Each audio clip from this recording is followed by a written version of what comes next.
themes about for this morning, but first I'd like to welcome you, acknowledge that I know you're really busy, and some of you say, why do I have to go to this thing, and Annette's laughing. Why do I have to go this, and I've got really critical other things to do, but I think it's a really good opportunity for us to talk together. I really thank Catherine Burrows for being here. Catherine is the General Manager, TAFE Strategy and Finance, and Catherine's going to talk to about the elephant in the room, Smart in School, and other impacts on us as a business, and then Anthony Perot, the General Manager of DEC Assets, recently appointed last year, came in with a huge background in asset development. That's our buildings and our capabilities. He's going to talk to us about the future, his vision of the future, and it's really important. Then we're going to spend a session, another hour at the end, where I'm going to facilitate what I've done with you before about how we're feeling as leaders in the organisation, and your feelings, and getting some of the issues out, but also some of the solutions. I want to be solutions focused, not problem focused. What I just want to quickly just talk to you about some of the things I've been talking to our stakeholders about with some industry breakfasts that I've been having over the last couple of weeks ago, didn't we? We had 3 in 1 week, and then we had 4 industry consultations with automotive industry within that week and a half period, and it was a good opportunity to be right with what's that? It was a big opportunity for us to be with our stakeholders, and what we talked about, what's happening, and I'm not going to go over that. Vet reform is not about hating TAFE; it's about the country's needs skills, and it can't afford to do it the way that we've been doing it. This is simple language, you've all heard it before. Governments need more ways of funding it, and so we're under pressure to reform. Budget impacts, every government is impacting a budget. Digital economy and technology is changing the nature of work in this country, fundamentally different to the way it has been in the past. Just look at Toyota, look at Ford, Holden, Qantas. Icons of manufacturing and industry, and it's changing. Why not the vet sector? We know that. Not going to go over that. Catherine will deal a lot about what is changing, though, in her presentation. What does it mean for us? I'm not going to go over it, but you all know we're in profile and services review in every area of our business. Every area now. All it was start off with all the faculties. AGILs did it first, and still going through that. Every other faculty's doing it. Now we've got customer engagement, our whole back end, and Deborah starts consultations next week in all our colleges and all our services, and people planning performance. John is working right through those back end services about what we need to look like into the future, and that's tough. And you're heavily involved in that. You're the leaders in the organisation. That's why I've included the SEOs. That you've got a big stakeholder in this. So we've got to call it out that it's tough. But as leaders, we've got to understand our role in moving forward. And we are impacting on a lot of people. Our own people, people sitting in the room are impacting on this. I recognise that, and also our students. Our stakeholders, the industries and communities we serve, are all saying what's happening. It's terrible. It's the end of TAFE. It's not the end of TAFE. We need to clearly, if you don't clearly understand now, that the impact of competition is huge. There's an RTO popping up on every corner every day. We're seeing that. There's some big players, market capitalised, coming into the market, and if you just look at the share price of Vocation, if you don't know who they are, look them up. They're a big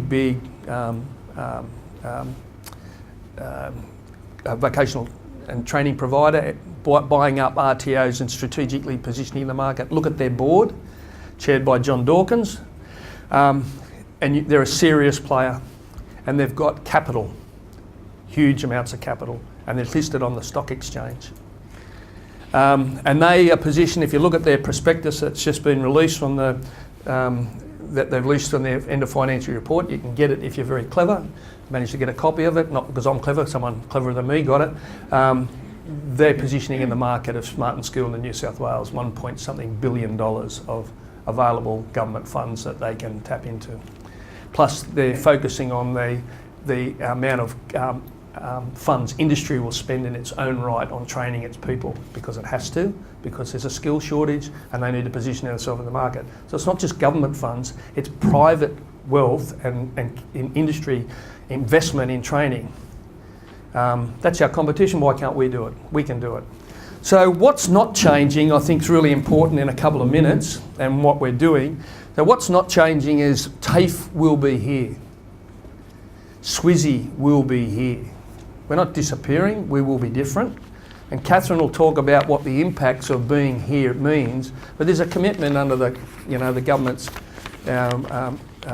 document it put out last year, the commitment owner expectations of the TAFE and the really made a commitment to a reform TAFE, doing things differently, but certainly at the heart of New South Wales government policy in terms of supporting vocational education and training. So I think we need to focus on, as leaders in the organisation, and what our role is in how we deliver these messages. Our commitment to the communities and the industries and the individuals we serve as professional educators and trainers. We've been in this business a long time. Our people, and we know it, we see it time and time again, are totally committed to what they do. Not all of them, we know, not all of them. And some of them need to go because they're committed to a different TAFE, a TAFE that's gone. I'm telling you, it's not going, it's gone. And there's a lot of nods in the room, heads in the room, about acknowledging that. And it may be some of us in the room say it's time for me to go as well, because it's not what I signed up for, or I just haven't got the energy to do it. That's all right. That's okay. And it's not a bad thing that you're committed to, signed up for a TAFE that is different. That's okay. Let's not begrudge that. That's just the way that it is. What won't change is, I think SWSi's proven itself in a long time to be very flexible and responsive in a lot of areas, not in all areas. But certainly our commitment to flexibility and responsive is there. Whether we can deliver it all because of our cumbersome systems and our bureaucracy and our overlaying of rules, I'm being honest, I own that.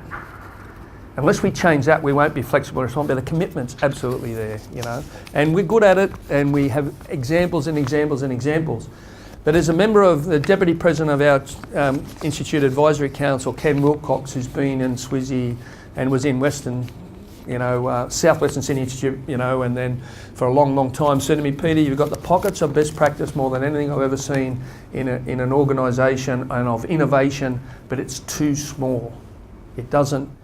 All those small pockets of wonderful, wonderful things, and you document in our SWSi Innovate and every document, but are they the norm across the organisation? No. So that's where they need to be expanded. It's not that we can't do it. We're leaders in our field. We're the large training provider of the year, Australian, and we didn't just, wasn't our turn. We're not ready for that yet, but. That's the next slide. We're leaders in our field, and I think we should acknowledge that. Australian Training Provider of the Year against pretty stiff competition, and we get acknowledged all the time that we're good at our job, don't we? We're being asked to lead. We're being asked for information, and sometimes we don't position ourselves to do that. We react, but we are. I'm seeing it more and more, being asked to lead.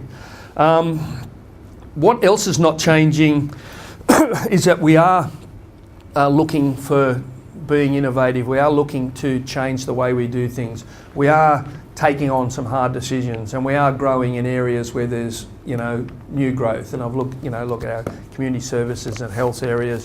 While a lot of other areas are declining just because of the way the market is, not because we're not doing a good job. It's just the market's declining. Manufacturing, engineering, business studies. It's tough. The universities are competing with us in that space. A lot of private providers are competing in that space. The nature of work is changing in a lot of those areas. There's not as many customers around. That's not our fault. That's just the way it is. But in the whole growth areas of community services, health, service industries, we're killing it. So, it's not as if we're all in decline. And I think what else isn't changing is the commitment and the trust of our communities in what we do. We are trusted in, our brand is strong. So just in wrapping up in the last couple of minutes, that commitment slide, we can push that one now. What I've been talking to our communities about, and I thought this is a good place for us to start our discussion for today as leaders in the organisation, is that we're not going to water down our quality to match the base level price of our competitors. Let's not over-service. That's a different thing. We have a tendency in TAFE to pack everything in we possibly can because there's unlimited hours. That's over-servicing. But the quality of the delivery of our training packages, the quality of our services, we're not going to compromise on them. We'll have to modify it to the available, cut the cloth to suit. But if we've got to get out of things because we can't reach the level of our competitors without dropping the quality, well, it's time to get out of them. To be honest, that's the hard reality. We have to be more flexible and responsive. If we're not, as a business, that's the whole point of service. If you look at, I caught a train to City yesterday, and the last time I caught one was about 6 weeks ago, maybe 2 months ago. They were even improved on 2 months ago. That rapid improvement in service in New South Wales trains, I think they call them now, is visible. Who else catches a train recently and has noticed the change? Noticed the change? Caught the train here this morning. Caught the train. Noticeable improvement to, say, 12 months ago. Timeliness. The big change. Timeliness. Timeliness, yeah. My train was on time. Yeah. And I thought, wow, they're getting it. And so more flexible and responsive. Unless we're flexible and responsive, and this is the biggest issue we face in customer engagement, and the way that we're going to talk about when Deborah starts talking next week to all the colleges, and the way that we do business with the amount of money that we're going to have, because we've got to look at that budget issue. It's still an issue. It's going to be there. It's going to be tougher. We need to still be able to do that. And if you're going to do everything the same as what do with less money, you've got to do something differently. More efficient utilisation of our facilities. We all know, we're all the managers, we all know, walk around the place and we're half empty, if not more. And as the owner of the assets, we cannot have half empty buildings because our owner, the government in New South Wales, wants us to utilise our assets efficiently. It's given me that responsibility through the Managing Director, and all our assets are going on our balance sheet as from the as a cost or an asset. So they're either a liability or a cost, and from the middle of the year, and anyone that you know about that, that's where we have to focus on our assets. Now, that's tough. We all know that you walk around and, especially of a night now, and that's because we haven't got the students are there though, like they're on, enrollments are down a little bit, but the ASH, I think, if you're going to keep talking about ASH, but if that's a measure of participation, it's still up there, isn't it? Is anyone complaining here? Still up there, Jen? Yeah, steady, it's a little bit down. Compared to last year, the year before, but the numbers of students in here, where are they? They're online, they're in the workplace, they're flexible, that's what we want. Skills for jobs and economic growth, that's our commitment. We're focusing on jobs for economic growth, skills for jobs and economic. We're not going to do the fluffy stuff anymore. We can't. Not that it wasn't important, but someone else might be able to do it cheaper than us. And if it leads to further education, it leads to skills, and it leads to economic growth, we're in it. There were things that we're doing over the last couple of years, we are just not in we're not going to be funded for them. Catherine's going to talk about that. And our commitment is listening to our stakeholders, and that's you, as well as our external stakeholders. So that's my commitment, is that we've got to be engaged. And if we don't start in 10 minutes, it's going to explode. So we're right on time. So I've kind of set the theme. It's got to be a positive theme about this. If we dig a hole for ourselves, we'll end up being buried in it. If we go and tell everyone in our organisation and everyone outside the organisation this is the end of the world, it will be the end of the world. And if I can start the message from today, It's all about building your knowledge as leaders in the organisation about how to equip you with the messages of what we are committed to, not what we're not committed to. And I have been hearing that we have people in our organisation telling our external clients, our customers and everyone that SWSi is finished, that we're not offering this, that we're not offering that. It's mischievous or it's ill-informed. I tend to think it's ill-informed and people are frightened. People are confused and people are damaged in lots of ways because they're carrying a lot of weight. And that's people in the room plus people that we work with. I accept that.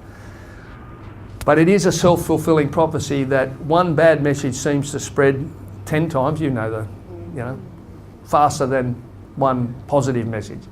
So today is about information. Catherine's here now. I'll hand over the baton of microphone and recorder about information. Anthony will be here about visioning some of the asset-related stuff about how we teach, and then we'll come back after some opportunities in networking and talking about it to have a pretty frank discussion about what we can do as an organisation to maintain positive and come out of this strong, even stronger than we are now.